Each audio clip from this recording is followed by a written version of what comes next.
திருமா. அவர் கட்சிக்கு பேர் தான் விடுதலை சிறுத்தை.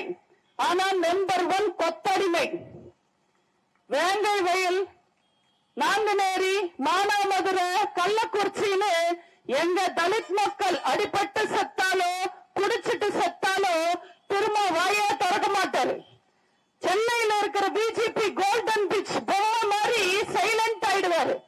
அதே உக்ரைன்ல போர் வந்தாலோ ஈரான்ல குண்டு போட்டாலோ போராட்டம் பண்ண இறங்கிடுவாரு, வைலண்ட் ஆயிடுவாரு. இவர் ஒரு முரட்டு பீஸ்னா அங்க ஒரு முத்து போல பீஸ் இருக்கு. அதுதான் கமல்ஹாசன்.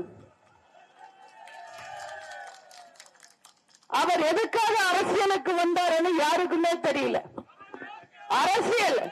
அரசியலுக்கு வரும்போது வாரிசு அரசியல் எல்லாம் கூடாது, கருணாநிதியின் மகன் ஆகிய ஸ்டாலின் பேசினது கெட்ட வார்த்தைன்னு சொல்லி டார்ச் லைட்ட வீசி டிவி எல்லாம் உடைச்சாரு, விளம்பரம் கொடுத்தாரு. அவரு அன்னைக்கே முடிவெடுத்து ஸ்டாலின் கூட வந்து சேர்ந்து இருந்தாருன்னா